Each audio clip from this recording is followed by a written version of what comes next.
Minicamp was great. It was good to get everybody in-house. Bosa was here, Hargrave was here, and I thought we made progress throughout OTAs, and it was a great finish today with minicamp. So I know you guys have a lot of questions, and with that, I'll open up the door or the floor. Charvarius didn't take part in any of the 11 on 11 stuff, but that gave you an opportunity to look at some other younger cornerbacks out there. I mean, how do you sort of assess that outside position at cornerback? I thought it was a lot of great competition this offseason. You look at Demo, I thought he took strides this offseason and really getting better. You can see his confidence, and I think his confidence is coming from really in his preparation. If you watch him each and every day, as I have, you see him taking steps and really focusing on the details in the classroom and his transfer into the field.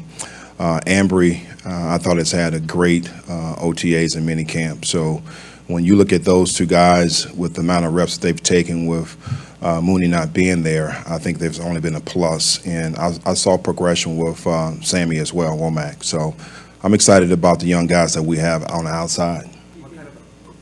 Just one follow-up. Do you think that Ambry has sort of that, physical traits we were talking about the last time you were here to do the press stuff that Charvarius does and Luter that you like about him as well? I think he does. I think only time would tell. I think right now, I'm very impressed with being in gym shorts right now, but I think once we get the pads on with training camp, we have an opportunity to go and practice against the Raiders, before we play them.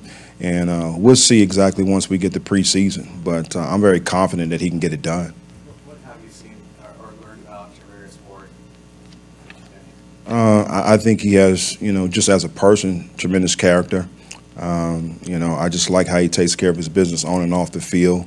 I watched a lot of tape on him, before I got here and then since I've been here. So he has the skill set to be one of the top in the league, and he and I talked about that. So it's all about him just being locked in and focused this year and having consistency.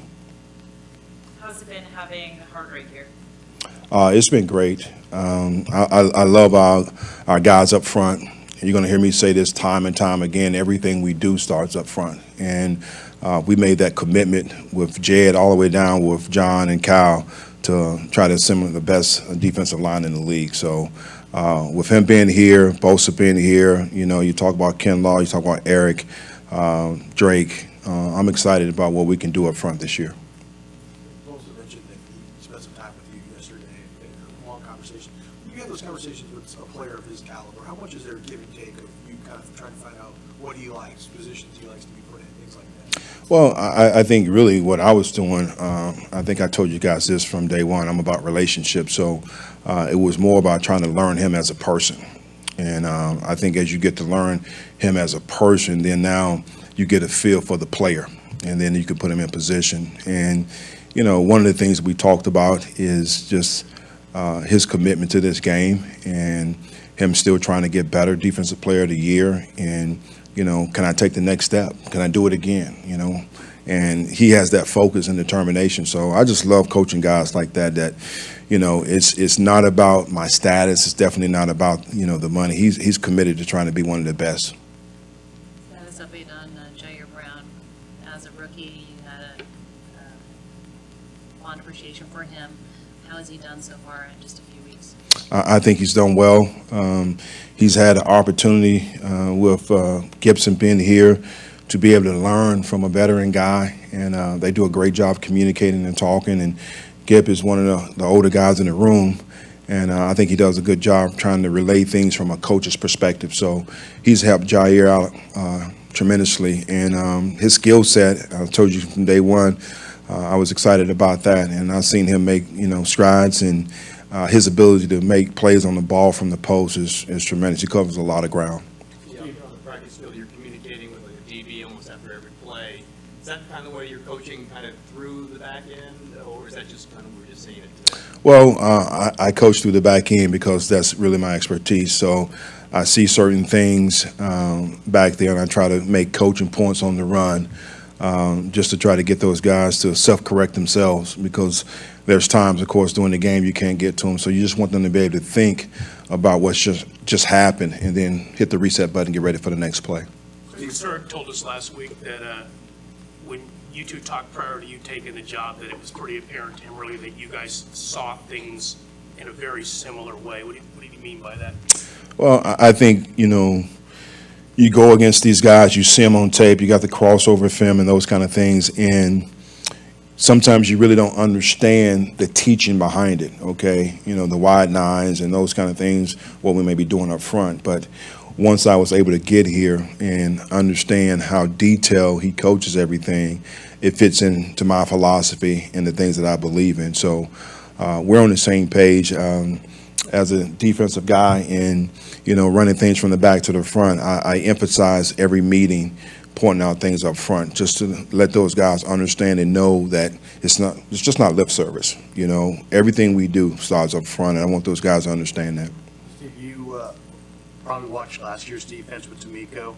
How is the back end, do you think, going to look different to us this year from what D'Amico? Well, number one, I hope one of our goals, we talked about trying to lead the league in the least explosive plays. I think we gave up too many last year. So hopefully you don't see that, The fastest and quickest way to win a game is through the air. So as great as those guys may be playing up front, we got to make sure we secure things on the back end. So we don't want to give up explosive plays. That's number one. And two, we got to make more plays on the football, interceptions, and then find a way to get in the end zone with those. As you just met Bosa, but I'm sure you got a sense of, what you just said, this commitment, competitive greatness, everything. What other players popped to mind that you coached that are kind of in that? I'm going to say this first, and I think I've already said this. I don't like to compare, but I don't really think that's a comparison. You're just trying to reference other guys. The first one comes to mind is Luke Kuechly, Brian Urlacher, guys that are just committed to that craft and trying to get better each and every day. And, all those guys that I just mentioned along with Bosa is about really trying to create a legacy, and that was probably one of the things that I did talk about beyond just him as a person. It's just, what are we building towards now, which is each step is towards Canton, and I think, that's his mindset as well. But, you got to stay in the moment each and every day, be where your feet are, and take it as it comes. But ultimately, that's his goal. Were you installing during this time, or did the install come training? No, we installed from phase one, and then we reinstalled again OTAs and as well as minicamp. So we're ahead in regards to a lot of things that I wanted to get in. So I'm excited about that and the things that we've been able to rep. Our philosophy and the things that we believe in hasn't changed from a schematic standpoint of who we are, who we've been in the past. We've just been able to add a little bit of wrinkles here and there and what I call tools. But very excited at where we are right now and how the guys been working. What will you be doing during your 40 days off? What is your plan for the off-season? Off season, what I'm gonna be doing?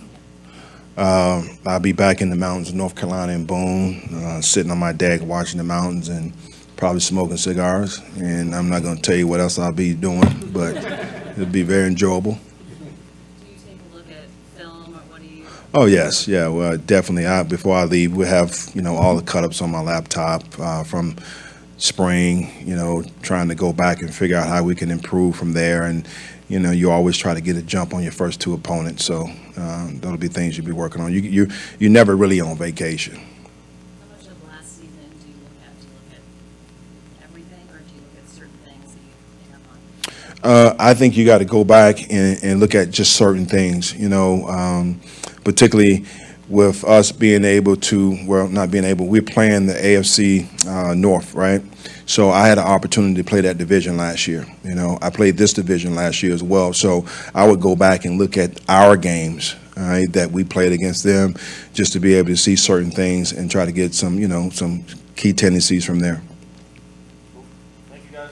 Hey, appreciate you guys. Enjoy your vacation as well.